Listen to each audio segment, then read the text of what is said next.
बंजारा में इस वक्त मौजूद है Pakistan institute of parliamentary services में, जहां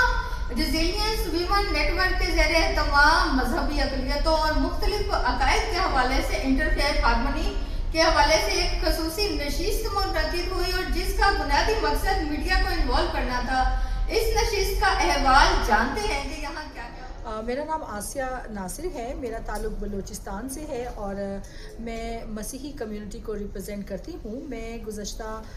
15 साल 3 कंसेक्टिव टर्म्स जो है कौमी असम्बली की मेंबर रही हूँ और मेरा सियासी जो ताल्लुक़ है वो जमीयत उलमा इस्लाम मौलाना फजल रहमान साहब की जमात से है। अब मैं क्योंकि 2018 से पार्लियामेंट में नहीं हूँ तो एक तंजीम है रेजिलियंट वीमेन नेटवर्क की जो कि ख़वातीन की लिए काम करती है और ये कुछ वुमेन जो पार्लियामेंटेरियंस ही थी फॉर्मर और करंट, उन्होंने मिलकर इस तंजीम की बुनियाद रखी और हमारा बुनियादी मकसद ये था कि हम पाकिस्तान में ऐसे तमाम पिसे हुए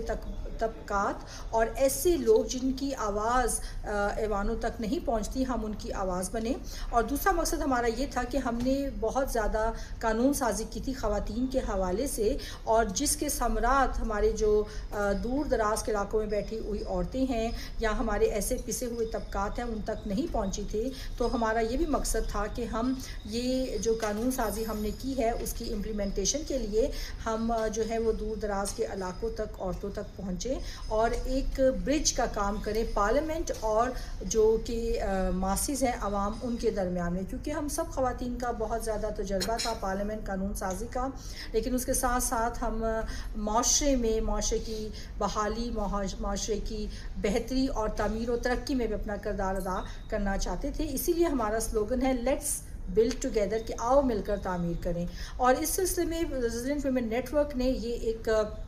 जो इनिशिएटिव लिया फोक का, फ्रीडम ऑफ रिलीजन और बिलीव, और एक ऐसा नेटवर्क तश्कील दिया जिसमें वो लोग जो कि अपने अपने हल्का में इन्फ्लुएंशियल हैं और बाअसर लोग हैं, जैसे पार्लियामेंटेरियंस हैं, इसमें की रिलीजियस लीडर्स हैं, इसमें हमारी लीगल और जुडिशल फर्टिलिटी से लोग हैं, मीडिया के साथ ही हमारे साथ हैं, एकेडेमिया से लोग हमारे साथ हैं, सिविल सोसाइटी के साथ हैं। और हमने इस जो ग्रुप है इसका तश्कील दिया और हमने एक तहरीक शुरू की जिसका नाम है समाजी आमांगी मेरी ज़िम्मेदारी, क्योंकि मैं समझती हूँ कि जब तक मैं इसको अपनी ज़िम्मेदारी नहीं समझूंगी मैं इसके फ़रोग़ के लिए काम नहीं कर सकती। गुज़श्ता 6 साल से रेजिलियंट वीमेन नेटवर्क फोक के प्लेटफॉर्म से इस तरह की जो सेमिनार्स हैं, जो कि अवेयरनेस क्रिएटिंग के सेशंस हैं, वो हम करते रहे हैं, जिसका बुनियादी मकसद यही है कि एक तो हम माशरे में जो है इसके मुतालिक जो है सेंसिटाइज़ करें, अवेयरनेस क्रिएट करें और लोगों को बताएं कि ये एक बहुत अहम इशू है। यहाँ पर खाली मजहबी आमांगी का मसला नहीं है। अगर हम पाकिस्तान में देखें इस वक्त ख़ास तौर पर, तो हमारा पूरा ही समाज जो है वो अनगिनत मसाइल का शिकार है, जिसमें ख़वातीन का इत्तिसाल कमी नज़र आता है। कभी हमें बच्चों पर तशद्दुद के वाक़यात नज़र आते हैं, कभी हमें लसानियत नज़र आती है, कभी हमें सुबायत के जो तफरीक है वो नज़र आती है, कहीं हमें फ़िरका वारियत नज़र आती है। और मैं समझती हूँ कि इन तमाम जो हम इस वक्त मसाइल हैं उनका एक ही हल है और वो है समाजी आमांगी, कि हम सब इस पर बात करें, ना सिर्फ बात करें, अमली तौर पर इस पर अपना किरदार अदा करें। और एक बड़ा जो रोल इस पर बनता है वो हमारी तालीमी पॉलिसियों का भी है। इसीलिए हम पार्लियामेंटेरियंस के साथ काम करते हैं और हमारी कोशिश होती है कि हर एक नशिस्त में हम कुछ पार्लियामेंटेरियंस को बुलाएँ ताकि वो हमारी इस आवाज़ को पार्लियामेंट तक भी लेकर जाएं और मुस्बत जो कानून साजी है इससे मुतल्लिक उसमें अपना किरदार अदा करें। इसी तरह आज की नशिस्त जो है वो मीडिया के हवाले से थी और हम चाहते हैं कि मीडिया जो कि रियासत का चौथा सतून है वो इसी तरह से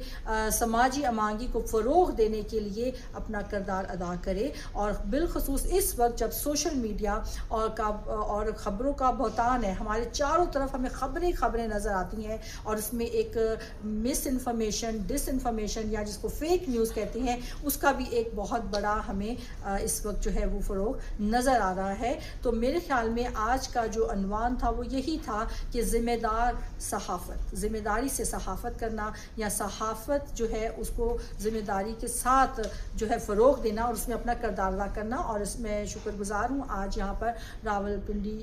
जर्नलिस्ट यूनियन जो है उनके प्रेसिडेंट यहाँ पर थे मज़हर अब्बास साहब जो कराची से आए थे, अरशद साहब, और इसके अलावा अलावा तहसीन अख्तर साहब और कई दूसरे मीडिया, इलेक्ट्रॉनिक और प्रिंट मीडिया से जो सहाफ़ी हैं वो यहाँ पे मौजूद थे। और हम उम्मीद करते हैं कि वो इस आज के इस सेमिनार का जो टेक अवे है, यानी कि रिस्पॉन्सिबल जर्नलिज्म पर अपना किरदार अदा करते रहेंगे और इस मुल्क में समाजी अमांगी, मजहबी अमांगी और इस मुल्क में को एग्जिस्टेंस और बर्दाश्त के कल्चर को फ़रोग़ देने के लिए अपना मुस्बत किरदार अदा करेंगे। बहुत शुक्रिया।